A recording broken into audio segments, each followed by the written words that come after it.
Bloomberg Audio Studios. Podcasts, radio, news. You're listening to the Bloomberg Balance of Power podcast. Catch us live weekdays at noon and 5 p.m. Eastern on Apple CarPlay and Android Auto with the Bloomberg Business app. Listen on demand wherever you get your podcasts or watch us live on YouTube.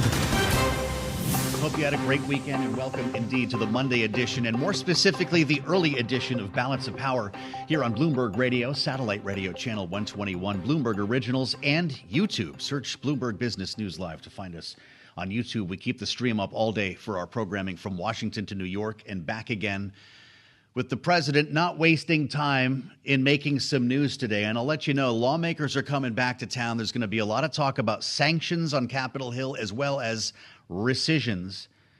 And we'll get to all of that in a moment with Laura Davison. Today, it's about Ukraine. And the president told you this was coming, right? We sat here Friday knowing that the president was planning a major announcement, as it was termed, on Monday. There were great questions about this, what this might include, and whether it would be offensive weapons. The answer is kind of yes. The news here really is more not just American weapons reaching Ukraine, but the fact that NATO is going to pay for them. This answers the question we were asking about whether there'd be a major emergency supplemental request coming from this administration, something we couldn't imagine, right? The idea of spending more money on Ukraine would go against the grain for this president. But he's clearly upset with Vladimir Putin, and he's found a new way to get American weapons in the hands of Volodymyr Zelensky. Here's Donald Trump from the Oval Office a short time ago, sitting next to the NATO Secretary General, Mark Rutte. But we're very, very unhappy with him, and we're going to be doing very severe tariffs if we don't have a deal in 50 days. Tariffs at about 100%. I'm disappointed in President Putin because I thought we would have had a deal 2 months ago, but it doesn't seem to get there. So based on that, we're going to be doing secondary tariffs if we don't have a deal in 50 days. It's very simple. And they'll be at 100%. And that's the way it is. Is there more gold in there than there was on Friday? Are you seeing this on YouTube? The gilding never stops in the Trump White House. Was that big gold eagle there on Friday? Laura Davison is our deputy bureau chief here at Bloomberg in Washington, D.C., and is, of course, helping to man all of our coverage here from the White House to the Capitol and back, and she's with us right now. Great to see you.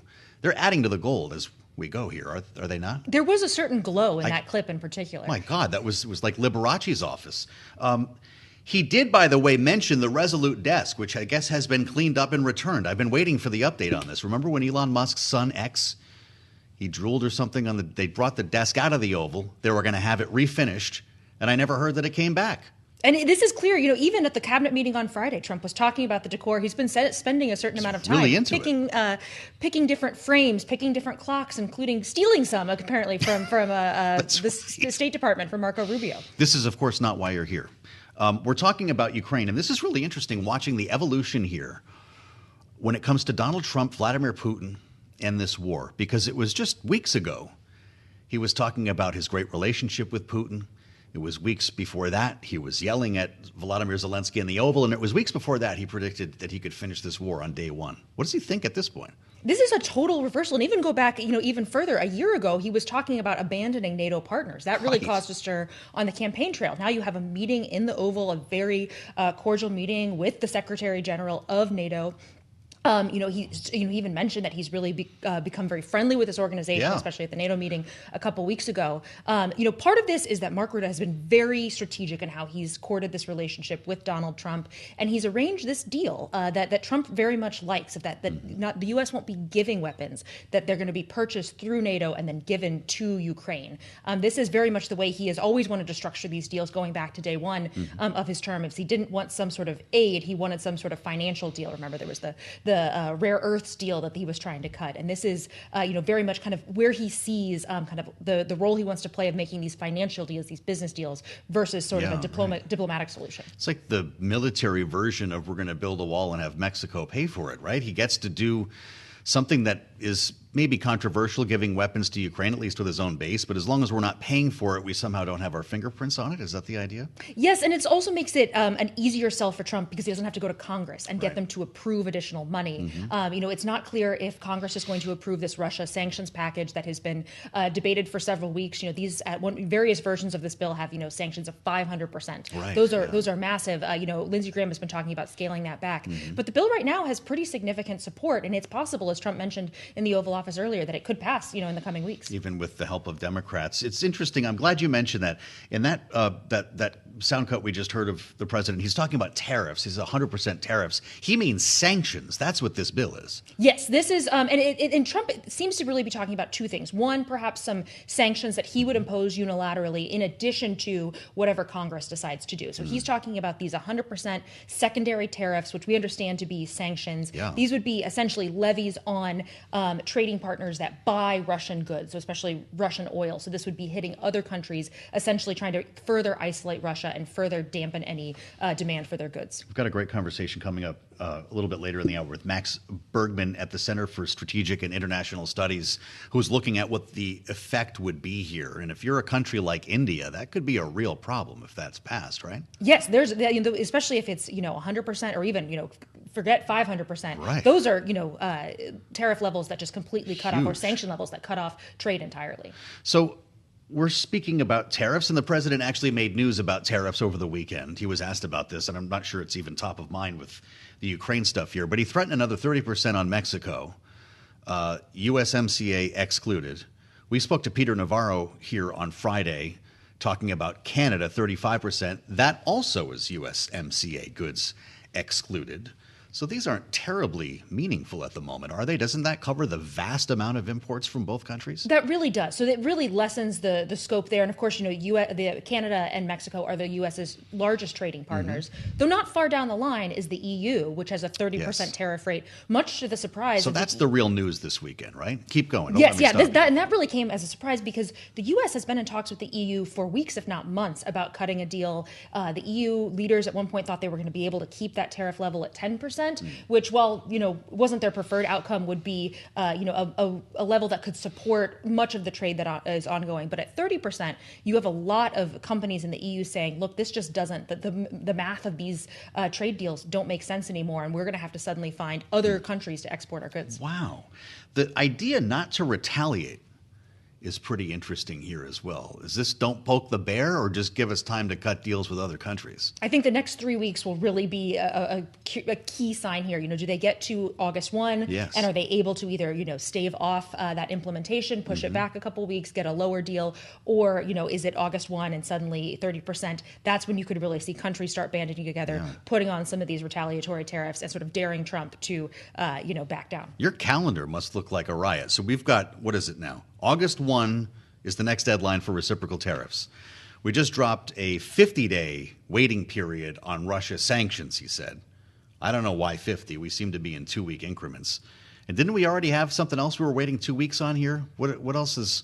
What's the other deadline on your calendar right now? We've got a lot of different things percolating between all the copper tariffs and all these sectoral tariffs. Those are all due at various points in the fall. One nice thing about that 50-day deadline for the Ukraine tariffs, that gets us past Labor Day. So people can enjoy their Labor Day vacations and then come back to Washington and deal with the next turn of the screw. So, all right, I waited till the end to ask you this. I don't want to put you in an awkward situation, but I have to ask you about this Jeffrey Epstein story. The president talked about it last week. He called out the reporter for asking about it. You've got the deputy director of the FBI not showing up for work now, calling out the attorney general.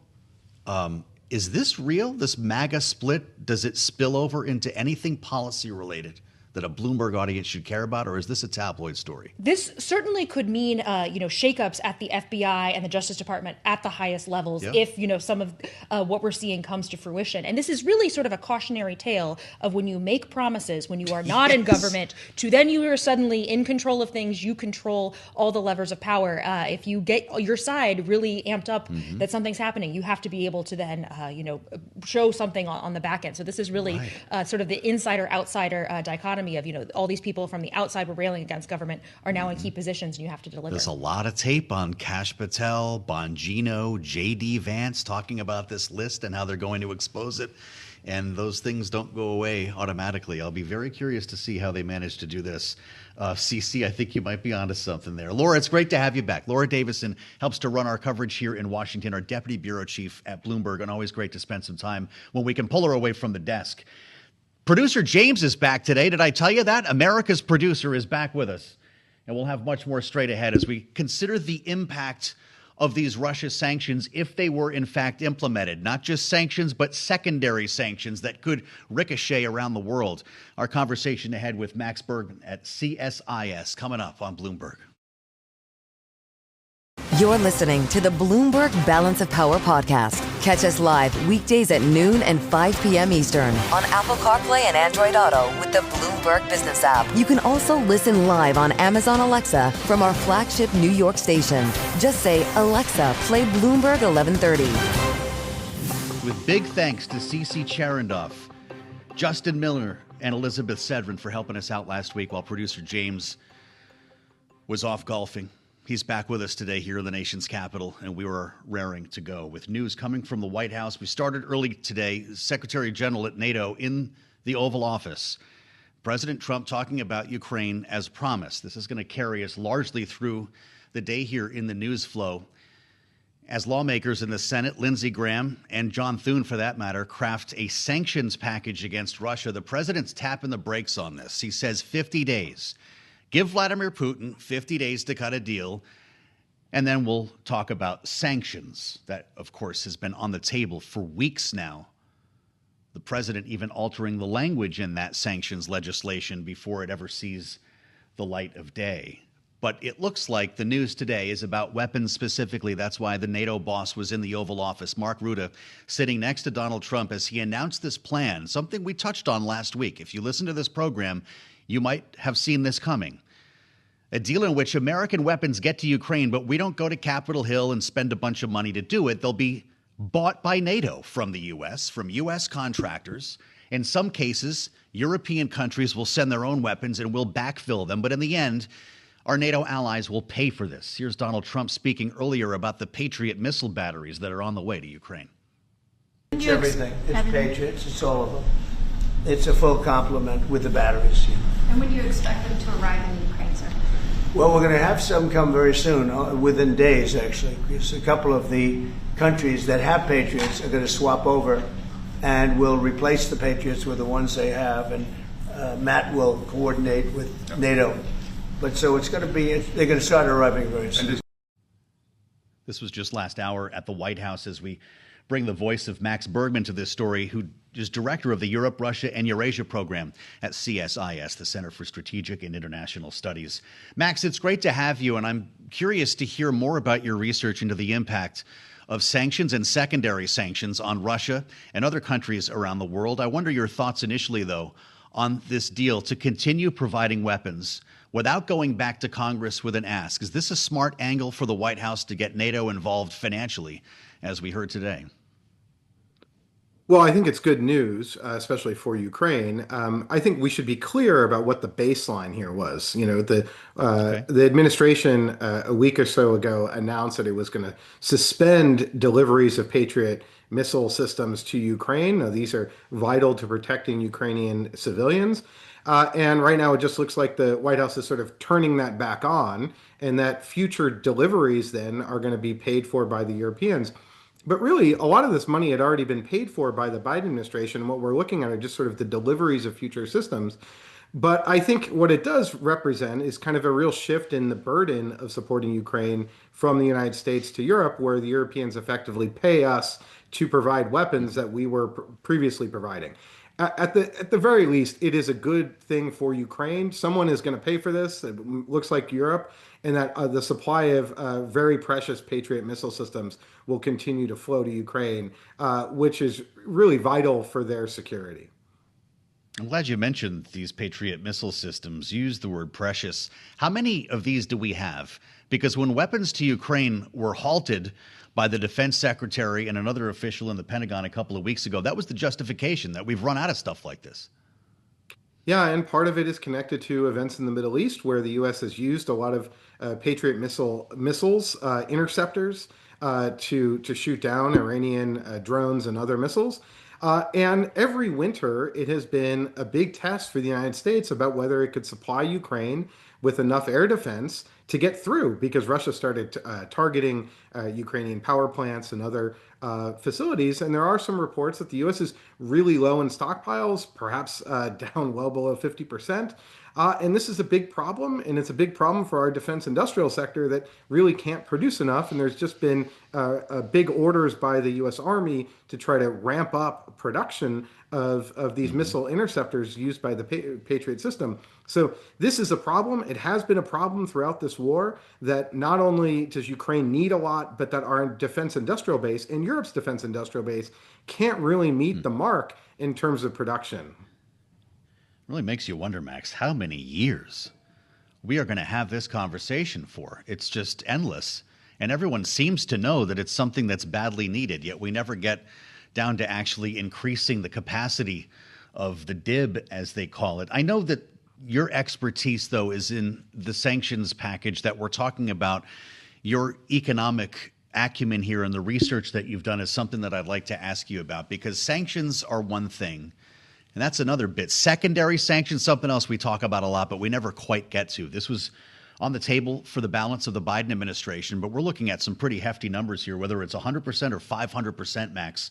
What would this mean for the likes of India or other countries doing business with Russia? Well, it could be really significant. And, the president is going about secondary sanctions in sort of a different way by using tariffs as opposed to sanctioning the companies or countries that are then are acting as workarounds for the main sanctions target. What's happened for Russia is that the Russian oil sector has been diverted to India and China in particular.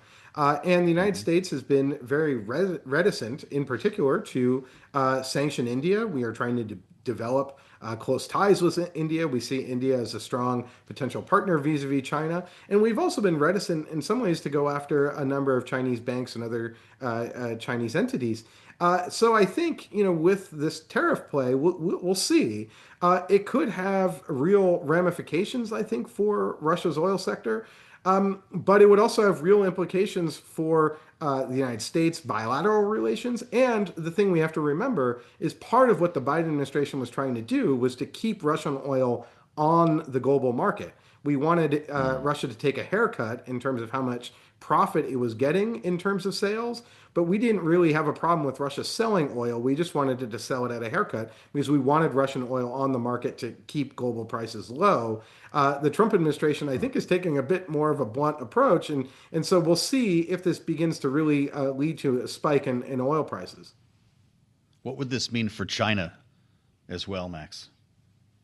Well, I think what we've seen is that China has means of retaliating. So it could lead to an escalation of the U.S.-China trade war, which has sort of already been rekindled. China has demonstrated its willingness to use rare earths and other things to hit back at the United States. So China does recognize that its oil dependence, its dependence on Russia as well as the Middle East, represents a real strategic vulnerability. It's part of the reason why they are going whole hog into renewables and clean technology. But for China, I think this could be really significant if the U.S. does impose this. And I think we would see China try to retaliate against us. So I don't think it would just be we set these, China stops buying Russian oil and moves on. I think it would try to find other ways of responding. Well, so I guess what comes out the other end of the pipe here, if this is in place for some time, Max, are we on the phone with OPEC about how this is going to work, and what would it mean for crude oil prices? Yeah, I think there's some real potential that we get on the phone with the Saudis and others in the Gulf states and say, hey, we want you to offset some of the shock that this could cause. We want you to open up the taps, put more oil on the market. We shall see if they do that. The Biden administration, I think, didn't feel that it had the political relationship to actually do that. And the Saudis, I don't think were willing to. But with Trump, maybe it's different. I think the bigger, broader question here, though, is that Trump has not shown a lot of interest in trying to really stick it to the Russians, economically or militarily. He has not demonstrated in the past a lot of support for Ukraine. If that is shifting, the question is, how far does that shift? I think what we've seen is a partial shift. The U.S. is now looks like it's going to continue military supplies, but there's no indication Trump is going to go to Congress, try to ramp up our production for Ukraine. And then the economic question is, how much of an economic hit is the president willing to absorb to stick it to the Russians in support of Ukraine? There's limits to what the Biden administration would do. So I do have some doubts about how far we are willing to go. And I think Russia may just try to call our bluff here. And then it'll be really interesting when the 50 or 60 days expire, whether that prompts sort of a strong U.S. reaction. But there could be a good outcome if we just simply get India to lower the amount it's buying. And maybe there's some way to negotiate something with the Indians to reduce the amount of Russian oil and other Russian military goods and things that it's purchasing. That'd be very Trumpy, wouldn't it? You put 500% tariffs on the line or sanctions on the line, and in the meantime, you just crank back India a little bit to try to increase the pain, knowing that those sanctions were never going to take effect. Max, what happens over the next 50 days? Well, I think what happens over the next 50 days is Russia keeps pummeling Ukraine. What I think we're seeing with the statement on especially the arms deliveries is simply the preservation of the status quo in terms of the West is going to keep supporting Ukraine and supplying Ukraine with supplies. Now, that's not quite enough, and Russia thinks it can win this war now and is going on another military offensive and has been going on a military offensive because it sees a light at the end of the tunnel of the U.S. sort of drawing back support. Now, what I hope happens over the next 50 days is that there's a ramp up on European efforts to support Ukraine militarily. I think that's happening. But then also that the U.S. begins to negotiate with India and perhaps even with China to reduce oil flows from Russia into India, and that maybe there's talks with the Saudis about offsetting any cuts to Russian supplies on the global market. I would hope to see that. I'm not sure we're going to see all of that, but I think we may see some progress perhaps with India. That's at least my hope. There you have it. Remember this conversation in 50 days when this comes around. Max, it's great to see you. Thank you for the insights today. Max Bergman, CSIS. He's director of the Europe, Russia, and Eurasia program at the Center for Strategic and International Studies. Just a stable of smart people at CSIS who we tap on a regular basis here. Clarifying the remarks on tariffs versus sanctions here, Howard Lutnick, the Commerce Secretary, saying that it's economic sanctions. You can also make an economic penalty. If I catch you doing it, then you have to pay. You can do tariffs, you can do sanctions. Those are both tools in the toolbox. So I guess those are interchangeable now. You learn something every day on this program. You're listening to the Bloomberg Balance of Power podcast. Catch us live weekdays at noon and 5 p.m. Eastern on Apple CarPlay and Android Auto with the Bloomberg Business app. Listen on demand wherever you get your podcasts or watch us live on YouTube. And we want to get more on these weapon systems that are going to be heading Ukraine's way, whatever the route is. Of course, this route through NATO, and turn to retired Rear Admiral Mark Montgomery, who's joining us now here on Bloomberg TV and radio. He's a former destroyer squadron commander, now senior fellow at the Foundation for Defense of Democracies. Admiral, thank you for being here on Balance of Power. When we consider these Patriot missile systems themselves, the idea that the U.S. will be backfilling countries that send these systems to Ukraine, how quickly can we actually do so? What kind of capacity exists in this regard right now? Well, thanks for having me. You know, this is the real challenge. That the president's language was a little non-specific, as was Rutte's, and conflicting. But I will tell you, we can get them there quickly through either of the two routes that were mentioned. The one route of the Europeans transfer their PAC-2, that's a lower level type of Patriot missile, to the Ukrainians, what the Ukrainians could use very easily, and then backfill and order them from the United States to refill the European armory, or the United States could transfer them, and then NATO pays, the European countries pay the United States for the United States to replenish itself. Either of those methods gets them there much quicker than a Ukrainian order from from a defense industrial base country, which would be years. Either of these cases, he says, could be weeks to months to have missiles and batteries transferring to Ukraine. Admiral, we're really glad to have you with us today, because before you were on the USS Nimitz, the USS McCampbell, the USS Elliott, the USS Bainbridge, and I can keep going, the Teddy Roosevelt, you were on the National Security Council at the White House, late 90s.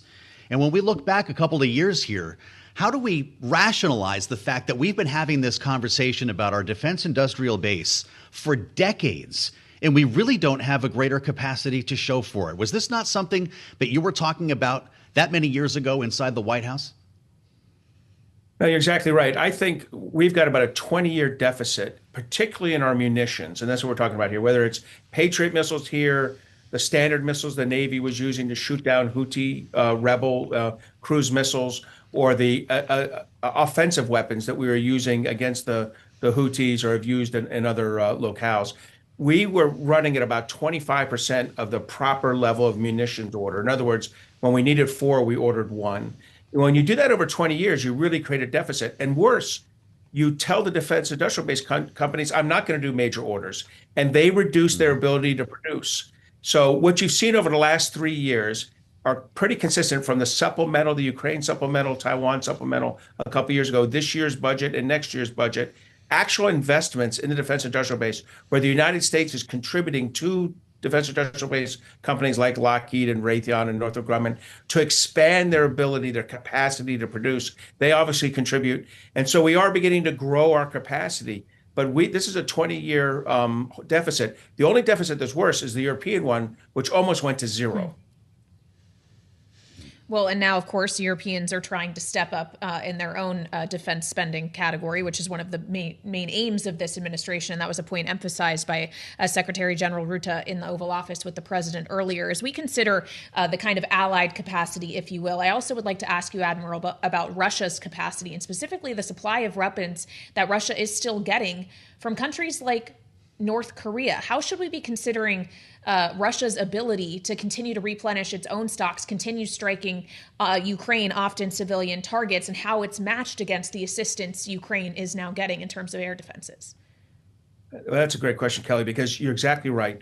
Ukraine is fighting 4 countries: Russia, North Korea, Iran, and China. And in fact, Russia today is firing more artillery from North Korea than their own. In other words, the majority of the artillery being used by Russia is North Korean. North Korea gave about 6 million rounds, which is 20 years of U.S. production, to the Russians. Iran has built a Shahed drone factory in Russia. After giving them thousands of their own Shahed drones or selling them, they now have a factory there producing it. That's what's hammering the Ukrainian cities every night. And the third thing is China has been backstopping the economy with increases in imports and exports, but equally importantly, providing the microelectronics that are used in Russian cruise and ballistic missiles. So all 3 of these countries, as axis of authoritarians, are supporting the 4th, Russia, in this fight. And that's who Ukraine's been going against. So that's probably why it's appropriate for the United States and Europe to assist with at least with equipment, but not forces.